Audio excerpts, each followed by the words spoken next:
आप सुन रहे हैं श्रीमद् भागवत गीता। ब्रह्मलोक पर्यंत सब लोगों को पुनरावृत्ति बतलाया, परंतु वे पुनरावृत्ति कैसे है, इस जिज्ञासा पर अब भगवान ब्रह्मा के दिन रात की अवधि का वर्णन करके सब लोगों की अनित्यता सिद्ध करते हैं। ब्रह्म का जो एक दिन है उसको 1000 चतुर्युगी तक की अवधि वाला और रात्रि को भी 1000 चतुर्युगी तक की अवधि वाली जो पुरुष तत्व से जानते हैं वे योगीजन काल के तत्व को जानने वाले हैं। ब्रह्मा के दिन रात्रि का परिमाण बताकर अब उस दिन और रात के आरंभ में बार बार होने वाली समस्त भूतों की उत्पत्ति और प्रलय का वर्णन करते हुए उन सबकी अनित्यता का कथन करते हैं।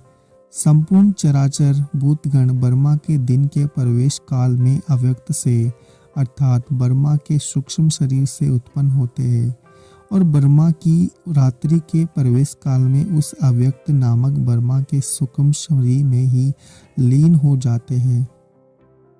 यद्यपि ब्रह्मा की रात्रि के आरंभ में समस्त भूत अव्यक्त में लीन हो जाते हैं, तथापि जब तक वे परम पुरुष परमेश्वर को प्राप्त नहीं होते तब तक उनका जन्म पुनर्जन्म पिंड नहीं छूटता। वे आवागमन के चक्कर में घूमते ही रहते हैं। इसी भाव को दिखलाने के लिए भगवान कहते हैं, हे पार्थ, वही यह भूत समुदाय उत्पन्न हो होकर प्रकृति के वश में हुआ रात्रि के प्रवेश काल में लीन होता है और दिन के प्रवेश काल में फिर उत्पन्न होता है। ब्रह्मा की रात्रि के आरंभ में जिस अव्यक्त में समस्त भूत लीन होते हैं और दिन का आरंभ होते ही जिससे उत्पन्न होते हैं वही अव्यक्त सर्वश्रेष्ठ है या उससे बढ़कर कोई दूसरा और है, इस जिज्ञासा पर कहते हैं। उस अव्यक्त से भी अति परे दूसरा अर्थात विलक्षण जो सनातन अव्यक्त भाव है वह परम दिव्य पुरुष सब भूतों के नष्ट होने पर भी नष्ट नहीं होता।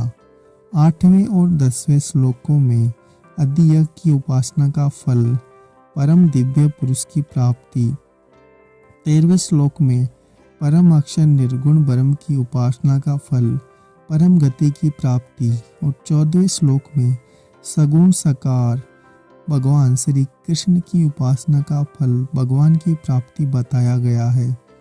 इससे तीनों में किसी प्रकार के भेद का भ्रम न हो जाए, इस उद्देश्य से अब उसकी एकता का प्रतिपादन करते हुए उनकी प्राप्ति के बाद पुनर्जन्म का अभाव दिखलाते हैं। जो अव्यक्त अक्षर इस नाम से कहा गया है कि उसी अक्षर नामक अव्यक्त भाव को परम गति कहते हैं तथा जिस सनातन अव्यक्त भाव को प्राप्त होकर मनुष्य वापस नहीं आते वह मेरा परम धाम है। इस प्रकार सनातन अव्यक्त पुरुष की परम गति और परम धाम के साथ एकता दिखलाकर अब उस सनातन अव्यक्त परम पुरुष की प्राप्ति का उपाय बतलाते हैं। हे पार्थ, जिस परमात्मा के अंतर्गत सर्वभूत है और जिस सच्चिदानंदन परमात्मा से यह सब जगत परिपूर्ण है वह सनातन अव्यक्त परम पुरुष तो अनन्य भक्ति से ही प्राप्त होने योग्य है। अर्जुन के प्रश्न का उत्तर देते हुए भगवान ने अंतकाल में किस प्रकार मनुष्य परमात्मा को प्राप्त होता है यह बात भली भांति समझाई। प्रसंगवश यह बात भी कही कि भगवत प्राप्ति न होने पर ब्रह्मलोक तक पहुंचकर भी जीव आवागमन के चक्कर से नहीं छूटता, परंतु वहाँ यह बात नहीं कही गई कि जो वापस न लौटने वाले स्थान को प्राप्त होते हैं वे किस रास्ते से और कैसे जाते हैं, तथा इसी प्रकार जो वापस लौटने वाले स्थानों को प्राप्त होते हैं वे किस रास्ते से जाते हैं। अतः उन दोनों मार्गों का वर्णन करने के लिए भगवान प्रस्तावना करते हैं। हे अर्जुन, जिस काल में शरीर त्याग कर गए हुए योगी जन तो वापस न लौटने वाली गति को और जिस काल में गए हुए वापस लौटने वाली गति को ही प्राप्त होते हैं उस काल को अर्थात दोनों मार्गों को कहूँगा। पूर्व श्लोकों में जिन दो मार्गों का वर्णन करने की प्रतिज्ञा कही गई उनमें से जिस मार्ग से गए हुए साधक वापस नहीं लौटते उनका वर्णन पहले किया जाता है।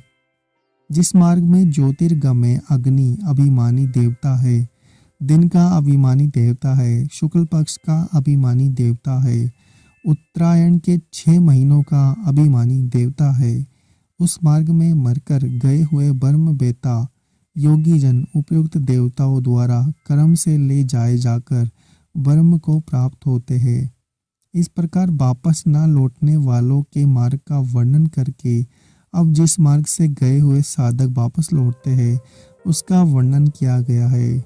जिस मार्ग में तुमाभिमानी देवता है, रात्रि अभिमानी देवता है तथा कृष्ण पक्ष का अभिमानी देवता है और दक्षिणायन के 6 महीनों का अभिमानी देवता है, उस मार्ग में मरकर गया हुआ सकाम कर्म करने वाला योगी उपयुक्त देवताओं द्वारा कर्म से ले गया हुआ चंद्रमा की ज्योति को प्राप्त होकर स्वर्ग में अपने शुभ कर्मों का फल भोगकर वापस आता है। इस प्रकार उत्तरायण और दक्षिणायन दोनों मार्गों का वर्णन करके अब उन दोनों को सनातन मार्ग बतलाकर इस विषय का उपसंहार करते हैं। क्योंकि जगत के ये 2 प्रकार के शुक्ल और कृष्ण अर्थात देवयान और पितरयान मार्ग सनातन माने गए हैं। इनमें एक के द्वारा गया हुआ जिससे वापस नहीं लौटना पड़ता उस परम गति को प्राप्त होता है और दूसरे के द्वारा गया हुआ फिर वापस आता है अर्थात जन्म मृत्यु को प्राप्त होता है। अब उन दोनों मार्गों को जानने वाले योगी की प्रशंसा करके अर्जुन को योगी बनने के लिए कहते हैं। हे पार्थ, इस प्रकार इन दोनों मार्गों को तत्व से जानकर कोई भी योगी मोहित नहीं होता। इस कारण हे अर्जुन, तू सब काल में समबुद्धि रूप योग से युक्त हो अर्थात निरंतर मेरी प्राप्ति के लिए साधन करने वाला हो। भगवान ने अर्जुन को योग युक्त होने के लिए कहा। अब योग युक्त पुरुष की महिमा और इस अध्याय में वर्णित रहस्यों को समझकर उसके अनुसार साधना को फलने का फल प्राप्त करते हुए इस अध्याय का उपसंहार करते हैं।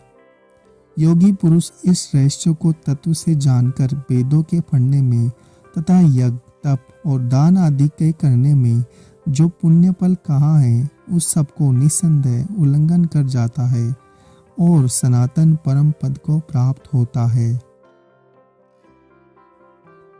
अगर आपको हमारा ये प्रयास अच्छा लग रहा है तो चैनल को सब्सक्राइब करें, वीडियो को लाइक और शेयर जरूर करें।